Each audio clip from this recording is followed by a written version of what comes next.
विशेष गरी चौधनीगढी नगरपालिकाको वडा नम्बर 1 मा हामी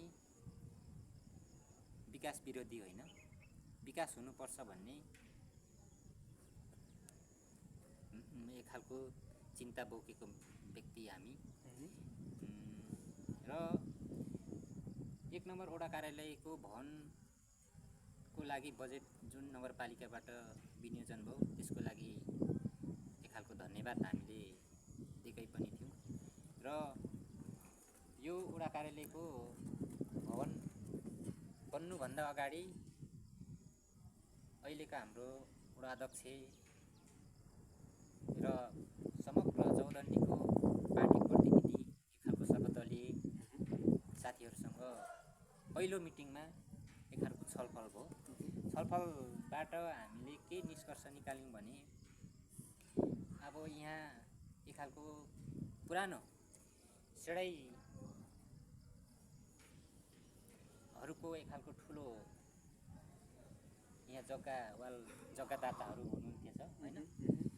अनि उहाँहरूले पहिला योभन्दा अगाडि पनि अन्य भवनहरू बन्दा पनि जग्गादान गरिराख्नु भएको भन्ने कुरो आइराख्दाखेरि फेरि पनि यो भवन कहाँ बनाउने, कहाँ सुइटेबल बन्छ, वडा कार्यालयको एक खालको यो ऐतिहासिक पुरातात्विक विभागलाई पनि असर नपर्ने खालको ठाउँमा बनाउनुपर्छ भन्ने खालको निष्कर्ष निस्केपछि हाम्रो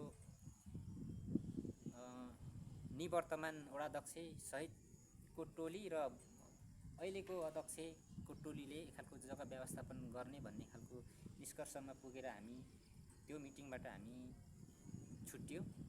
र त्यसरी हुँदै गर्दाखेरि त्यसपछि हामी बिचमा कसैसँग कन्ट्याक्ट पनि भएन। र किन कन्ट्याक्ट भएन, हामीलाई अन्तमा मात्रै कहाँ थाहा हो भने वडा कार्यालय भवन बन्दैछ, बनिसक्न लाग्यो भन्ने कुरो थाहा भयो। र हाम्रो चाहना के हो भने वडा कार्यालय भवन बन्नु हुँदैन भन्ने होइन, बन्नुपर्छ। तर कम्तीमा यहाँको हामी सरकारवाला धेरै छौँ होइन। अहिलेको तपाईँको यो राजनीतिक रूपले एक खालको यहाँको साथीहरूले केही गर्न सक्दैन भन्ने खालको कता अलिकति हामीले महसुस भयो। किनकि हामी अब राजनीतिक रूपले पार्टीगत हिसाबमा हामी नजाउँ, चौधनी बनाउनुपर्छ भन्ने हाम्रो चिन्ता हो। हामी अगाडिको कार्यक्रमहरूमा पनि हामी सबै यसरी नै सर्वदलीय रूपमा बसेर छलफल गरेर एक खालको निष्कर्ष निकालेर हामीले काम गर्दै आएको हामी पनि हौँ। अब त्यसो भइरहँदाखेरि यो वडा कार्यालयकै विषयमा अलिकति जोडिँदाखेरि चाहिँ त्यो हुन पुगेन क्या, अलिकति त्यहाँ गुनासो रह्यो। र हामीले जिल्ला प्रशासन कार्यालयमा गएर एक खालको छलफल गरि पाऊँ सर्वदलीय रूपमा फेरि पनि होइन। अब बनाउनै पर्छ भवन, तर फेरि पनि छलफल गरेर एक खालको यो वातावरणलाई मिलाएर त्यो जग्गा कहाँनिर बनाउँदा राम्रो हुन्छ, विकल्पमा अन्य जग्गा पनि थिए। अनि त्यतिखेर युवा साथीहरूले पनि भन्नुभएको थियो यो फिल्ड मास्नु हुँदैन, हिजो हामीले धेरै दुःख गरेर यो फिल्ड बनाएको होइन।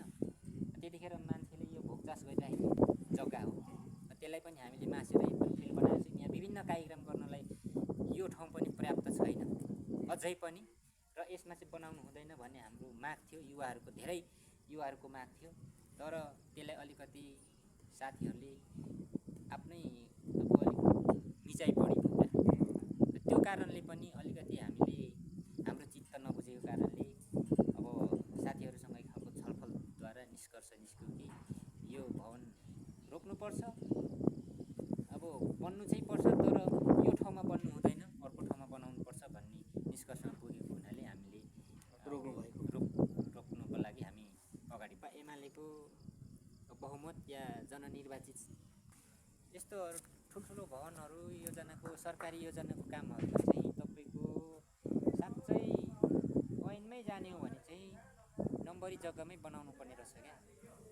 अब यो विषयमा म त्यति पोख्त चाहिँ होइन, तथापि मैले अन्तिममा बुझेँ अब जग्गा नम्बरी जग्गामा एक खालको त्यो डिपिआर गर्दा पनि त्यहाँको हरेक त्यो अब प्राविधिक कुराहरू हुँदो रहेछ क्या होइन। अब जहाँ पायो त्यहाँ आफूले जहाँ मन लाग्यो त्यहीँ गर्दा चाहिँ नपाइने रहेछ क्या यो सिस्टम रहेछ मैले पछिल्लो उसमा बुझेँ त्यसो भएको हुनाले पनि अब यो जग्गा अब ओइलेनिङ भए पनि ओइलेनीमा यस्तो खालको भवनहरू बनाउन चाहिँ उचित हुँदैन उचित नहुने रहेछ त्यही भएर तपाईँहरूले चाहिँ मुद्दा हाल्नु भएको सर्वोच्च यस्तो हुँदो रहेछ भन्ने अब बुझ्दै आइयो यो कानुनहरू तपाईँको कानुनसँग अलिकति नजिक भएर काम गरि जुन अब तपाईँहरूले मुद्दा हाल्दाखेरि दरबारलाई पनि क्षति पुग्ने भनेर पनि त्यो जुन समेट्नु भएको थियो दरबार भन्दा पनि अब यो दरबारकै क्षेत्र भएको हुनाले पनि त्यो कुरो त अब स्वाभाविक छँदैछ होइन हस् त